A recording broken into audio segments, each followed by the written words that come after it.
tenho pensado nos últimos dias no que eu li há pouco tempo, quando era mais jovem, num livro que se chamava Titãs da Oratória. E nesse livro, Titãs da Oratória, iniciava com um discurso de um grande político espanhol. E ele dizia: tenho servido a minha pátria com a minha palavra, mas seguramente muito mais com o meu silêncio. Eu tenho, senhor presidente, há algum tempo nesta casa acompanhado os debates de senadoras e senadores de todos os partidos com o maior respeito e com a maior atenção. E sempre verificando que ainda não era a oportunidade de eu intervir nesse quadro nacional que aí está com a minha palavra. Mas, senhor presidente, eu creio que, me desculpem, o meu limite acabou. Eu não posso voltar para casa e peço desde já antecipadamente desculpas e peço até perdões àqueles que possam entender que a minha fala neste momento não é oportuna. Senhor presidente, eu quero, inclusive com respeito à oposição, porque fui oposição e não acredito em regime democrático sem a oposição. A oposição cumpre o seu dever de discordar, o seu dever de votar contra, o seu dever, portanto, de contribuir com o regime democrático. Mas, senhor presidente, eu entendo que está em curso e não tenho o menor interesse, até porque já vivi momentos mais dramáticos nesta casa, para criar fantasias. Mas entendo, senhor presidente, que está em curso um processo para derrubar o presidente Michel Temer. E por isso mesmo eu venho à tribuna para dizer que o concurso disso, eu não venho aqui, e já fiz a ressalva, para reclamar da oposição. Meus cumprimentos a vocês. Eu venho para dizer, senhor presidente, que é o concurso de grupos e da grande mídia, da imprensa nacional neste país, para manter um clima, senhor presidente, de que o país não se encontre neste momento com as medidas adequadas para que o Brasil possa caminhar de forma serena, apesar das imensas dificuldades que todos nós sabemos existir. Senhor presidente, como cidadão, eu estou cansado de todas as noites assistir um noticiário pessimista e um noticiário escandaloso, a cobrar do atual governo aquilo que, no meu entendimento, o governo tem tentado resolver. Afinal de contas, eu indago para qualquer brasileira ou brasileiro nesse país, se não sabem, se desconhecem a nossa realidade, se desconhecem como as circunstâncias, e eu não estou aqui para julgar o passado recente, em absoluto. Não venho aqui para atacar o governo de Lula e nem da ex-presidente Dilma. No meu entendimento, esses fatos já estão reservados à história, e a história haverá de julgar com serenidade a conduta de cada um nesse país. O que eu fico a me perguntar, senhor presidente, afinal de contas, não era a grande imprensa, a grande mídia, não eram os setores deste país que diziam que o senhor Henrique Meirelles era a pessoa adequada para encaminhar as medidas econômicas adequadas? E eu me sinto à vontade, inclusive com as companheiras e companheiros da oposição, inclusive nessa questão da votação do teto, que o Senado hoje completou. Era o Lula, o ex-presidente Luiz Inácio da Silva, que recomendava a Dilma que adotasse o Meirelles. Então, quando o Meirelles chegou para ser o dirigente da economia, senhor presidente, senhoras senadoras e senhores deputados, afinal de contas, eu achei que se chegava a uma espécie de consenso em relação ao homem que encaminharia as questões, as diretrizes fundamentais para a solução dos graves problemas econômicos que o país estava a vivenciar. Assumiu o ministro Meirelles, levou ele para o Banco Central, levou ele um político, levou ele alguém sem experiência para o Banco Central do Brasil? Não. Levou um técnico considerado por todos de reconhecida competência. Levou para o BNDES uma mulher também da maior competência, reconhecida por todos. Levou para a Caixa Econômica também. Levou para a Petrobras um experimentado homem na administração pública brasileira. Levou para o Banco do Brasil também. Então, a equipe do senhor Meirelles era a equipe formada por quem? Por nós políticos, por nós parlamentares, que somos injustiçados todas as noites, todos os dias, num julgamento antidemocrático, porque nós somos condenados por antecipação. Num processo em que nenhum país moderno, democrático e respeitável pode admitir. Não. Como neste final de semana, senhor presidente, e eu não tenho procuração de ninguém aqui, nem dos que estão aqui, nem dos que estão do outro lado da casa, nem dos que estão no Palácio do Planalto, de ninguém. O que eu não posso admitir, senhor presidente, que seja tranquilamente admitida que neste país as pessoas sejam condenadas por antecipação. Não, em qualquer país civilizado, democrático, as pessoas podem ser acusadas, principalmente os homens públicos, que devem prestar conta dos seus atos. As instituições, seja a Polícia Federal, seja o Ministério Público, tem o direito de investigar, tem o direito de denunciar, e os juízes o direito e a obrigação de julgar.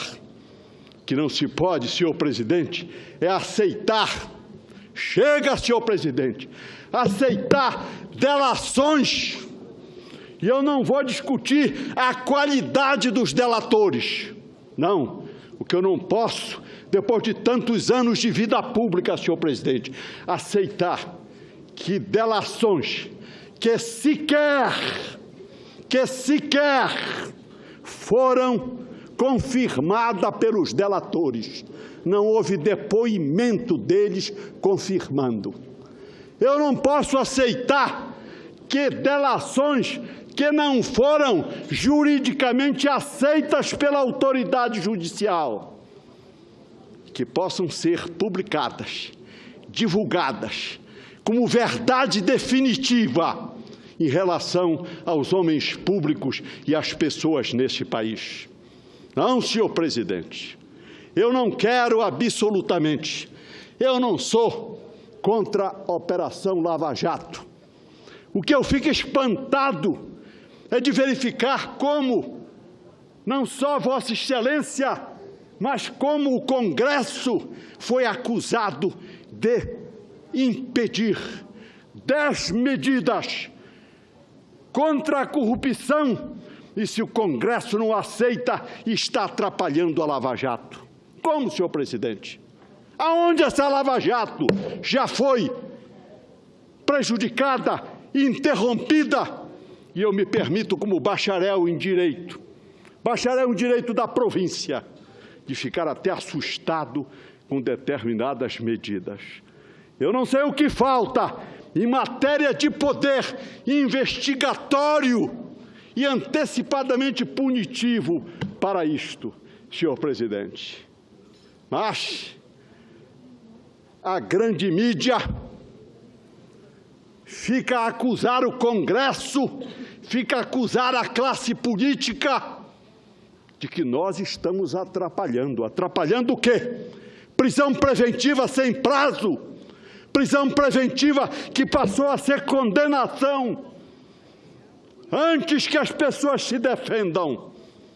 O que é elementar em qualquer sociedade civilizada e organizada. Essas pessoas já estão condenadas. Condenadas à execração pública. Condenadas a elas e as suas famílias. Condenado o seu direito de imagem, sem que elas sequer tenham a chance e a oportunidade de apresentar a sua defesa. E acusam o Congresso de nós estarmos atrapalhando. Acusam o Congresso de querer criar uma lei de abuso de autoridade. E o último governo que adotou foi o governo do presidente Castelo Branco, o nosso primeiro ditador militar. Mas agora se acha que criar uma lei de abuso de autoridade é para acabar com a Lava Jato. Abuso de autoridade é para o guarda da esquina, como disse o Pedro Aleixo, na hora que o ato institucional número 5, e que o bajulador ministro da Justiça, o tal de Gami Silva, disse: mas o senhor não tem confiança que o presidente Costa e Silva vai aplicar isso com serenidade? E ele disse: o que eu estou preocupado não é com o presidente da República, o que eu estou preocupado é com a repercussão que isso vai dar na cabeça do guarda da esquina. Senhor presidente, aí se acusa o Congresso de querer travar a Lava Jato, se acusa o Congresso de estar arranjando um instrumento para atrapalhar as investigações. Eu indago aos senhores, indago a quem tem a responsabilidade neste país, inclusive os que integram a imprensa neste país. Aonde está travado? E eu quero aqui recorrer a um dos maiores jornalistas existentes hoje no Brasil, porque eu sou daqueles, senhor presidente, que venho de longe. É possível que uma nova geração não tenha vivido 64. Eu participava na política estudantil antes de 64. Vivi em 64.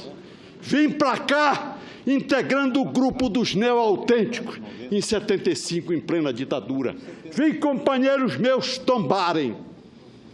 E sempre defendi a liberdade de imprensa, que também é imprescindível para qualquer regime democrático, mas não defendo a irresponsabilidade de grandes setores da mídia brasileira, que eu não sei o que querem. Podem dizer o que quiserem de mim. Tenho couro curtido. Quero, nesta questão aí, deste projeto, e que Vossa Excelência foi tão atacado, senhor presidente Renan Calheiros, de abuso de autoridade, eu quero invocar aqui o artigo de 2 ou 3 domingos atrás, do grande jornalista Hélio Gaspari. Mas vem cá, é medo de quem que o pessoal da Lava Jato e de outros julgadores estão com medo? Medo de quem?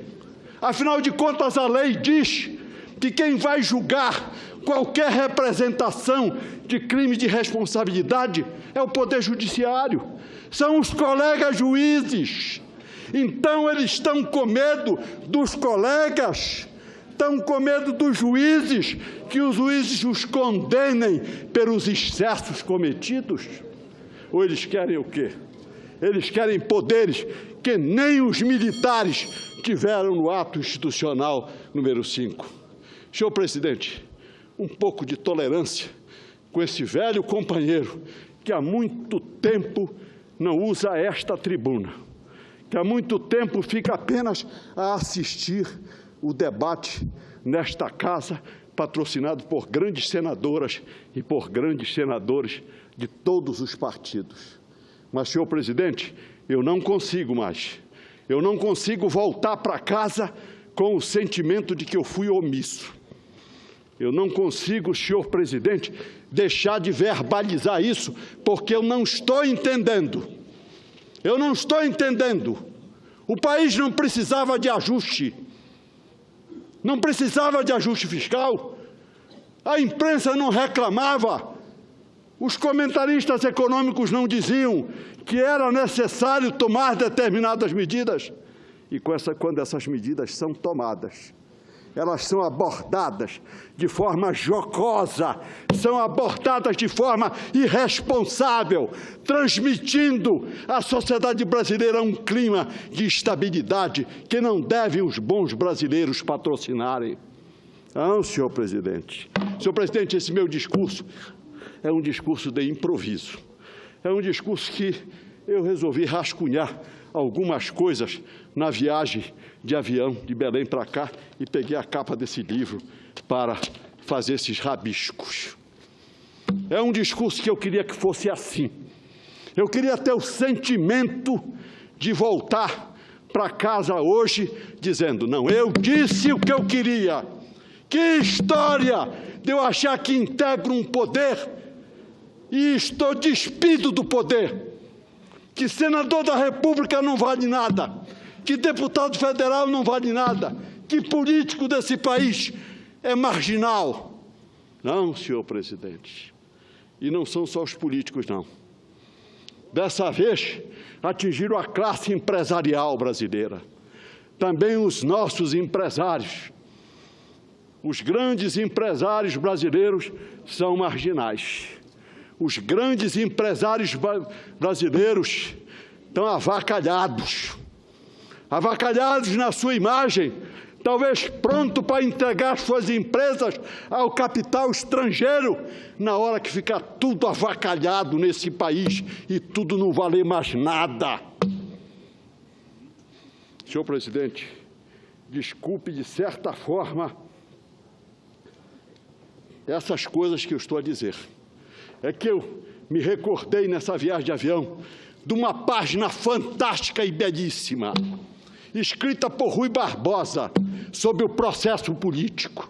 Já li há algum tempo, mas hoje eu me recordei, em que ele fala do julgamento de Danton perante o tal Comitê de Salvação Nacional.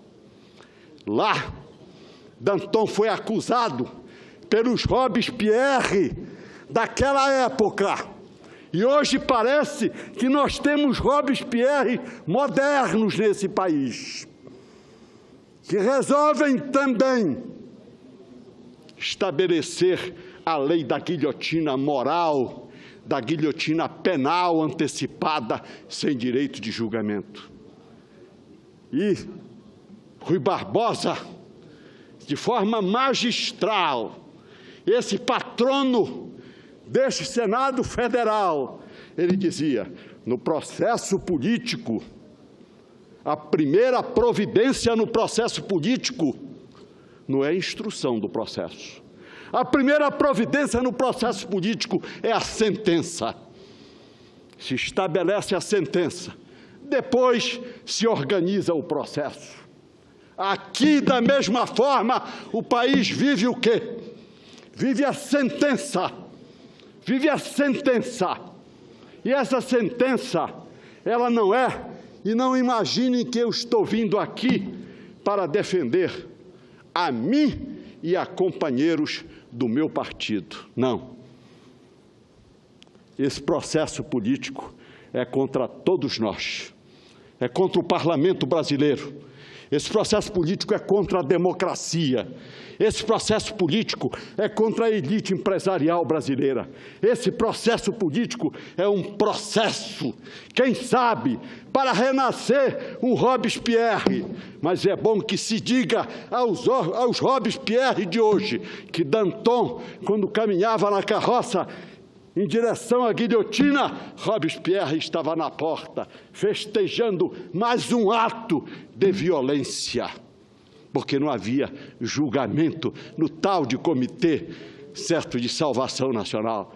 E ele disse: atrás de mim virás Robespierre. E foi inevitável que Robespierre fosse.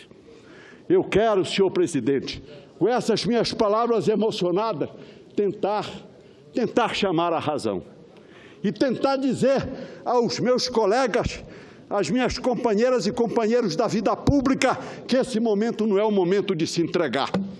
Esse é o momento de reagir.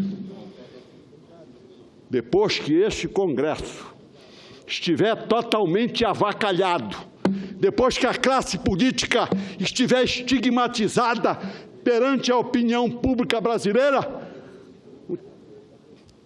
e eu disse um dia deste aqui, opinião pública ou opinião publicada, ou opinião fabricada, ou opinião manipulada. A primeira opinião pública eu vi um dia desse foi contra Cristo. Os sumos sacerdotes reunidos, certo? E preocupados com o prestígio do Cristo, certo? Na quinta-feira manipularam a opinião pública. Foi a primeira opinião pública que se tem notícia, e trocaram o Cristo por Barrabás. Eu não quero culpar a opinião pública, não quero, porque como imagino o cidadão comum que fica em frente à televisão, ouvindo as grandes redes de comunicação desse país, aqueles que se consideram donos deste país, que pouco estão se importando se esse governo sobreviva. Eles já estão nas verbas de publicidade do próximo governo, seja ele um civil ou seja ele um militar. Não é isso? E que não se duvide desta hipótese. Eles sabem que sempre estarão bem situados em qualquer governo. Eles têm direito à irresponsabilidade. Nós não temos. Nós temos mandato. Eu vim para cá, apesar de todos os percalços que enfrentei na última eleição, com 1.800.000 votos, que foram conferidos para verificar se de fato era eleitor e não, e fizeram a opção que eu viesse para cá através do voto secreto. Portanto, não me impressiona. Venho de longe, senhor presidente. Ultrapassei muitas borrascas, inclusive nesta casa. Paguei preço nessa casa, certo?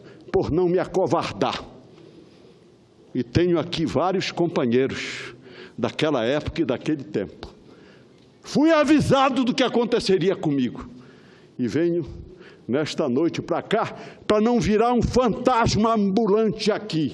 Eu não quero posar de senador da República.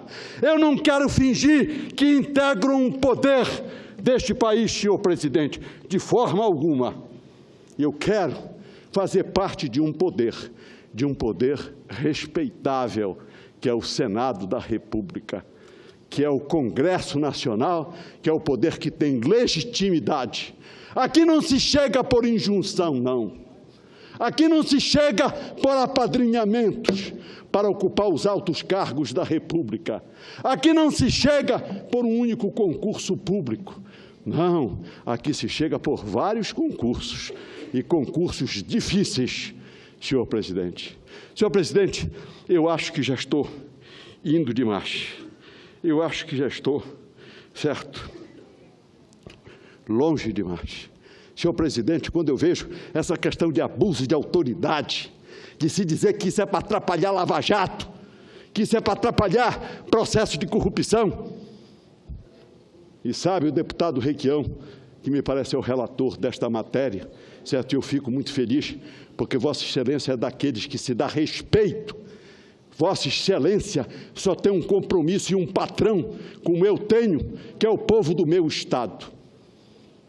senador Requião, esse tal projeto considerado o projeto que vai acabar com a Lava Jato, o projeto que vai impedir determinadas medidas, é de 9 anos atrás. E o integrante da comissão que redigiu esse projeto é simplesmente o ministro Teori Zavascki. Não é o Renan Calheiro que é o autor, não é nenhum de nós que é o autor. Certo, um dos autores foi o ministro Teori Zavascki, a quem eu quero prestar a minha homenagem. E quero prestar sem nenhum sentido de bajulação, porque se não fui bajulador quando era jovem, muito menos na idade que alcancei. Eu quero dizer, certo, com toda sinceridade, eu acho que não houve mais excesso ainda em toda essa operação para denigrir, para condenar antecipadamente as pessoas, como se a imagem das pessoas não fosse um patrimônio valioso. Se a tranquilidade das famílias das pessoas estigmatizadas também não fossem penalizadas. Não, essa gente sabe que está penalizando por antecipação. E se não fosse, talvez, a tranquilidade, a serenidade do ministro Teori Zavascki, talvez essa gente tivesse avançado muito mais nas suas arbitrariedades jurídicas em nome do combate à corrupção. Senhor presidente, eu disse que vinha falar algo importante. Eu acho, me perdoem aqueles que venham a discordar, e me relevem principalmente os companheiros que fazem a digna e importante oposição nesta casa e fazem oposição no Brasil. Está em processo, senhor presidente, está em marcha um processo para derrubar o presidente Michel Temer. Está em marcha este processo. Ninguém se iluda disso. Há a grande mídia aliada a determinados setores que querem antecipar 2018. Não querem esperar pelo voto popular, não querem esperar pelo julgamento das urnas, querem se antecipar. Quem sabe enfraquecendo o governo de tal ordem que o presidente renuncie. Quem sabe se cria um ambiente artificial de comoção nacional e o presidente seja obrigado a cair, ou sejamos nós aqui numa noite obrigados a dar fim ao mandato do presidente. Senhor presidente, eu não poderia, de forma alguma, tolerar assistir isto que aí está, sem vir à tribuna do Senado para dizer o que está em jogo, senhor presidente, é a democracia. Quando eu vejo, senhor presidente, o presidente Michel Temer ser atacado ultimamente porque mandou para o lugar adequado o projeto de previdência.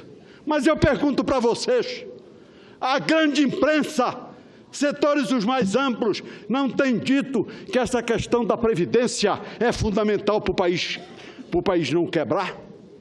Aí o presidente envia. Ele editou por medida provisória, e aliás não podia. Ele, com os militares, baixou por decreto-lei, também não pode. Ele mandou para o lugar adequado, que é o Congresso Nacional, que aqui compareçam empresários, que aqui compareçam trabalhadores, através dos seus sindicatos e das suas centrais, que aqui compareçam os especialistas, que participe a imprensa e diga o que está certo e o que está errado e o que deve ser corrigido. Mas não, o presidente é atacado. Ele cometeu um erro. Ele não devia mandar o projeto da Previdência Social. Ele não deveria mandar estas medidas que estão sendo apreciadas aí. Tudo é erro. Sim, mas isso tudo não era pleiteado. A Dilma não tinha que sair para assumir um governo que fosse responsável e que adotasse todas essas medidas que eram consideradas fundamentais para o país. Não. Agora o presidente é fraco. Agora o governo é impopular. Agora o governo não presta. E não presta fundamentalmente para a grande mídia, senhor presidente, e para determinados setores. E eu não quero partidarizar aqui, de forma alguma, porque tenho apreço pelos companheiros de vida pública de todos os partidos nesta casa. Mas, senhor presidente, o esquema está armado. O esquema é deteriorar o governo. O esquema é avacalhar o governo. O esquema é avacalhar o Congresso.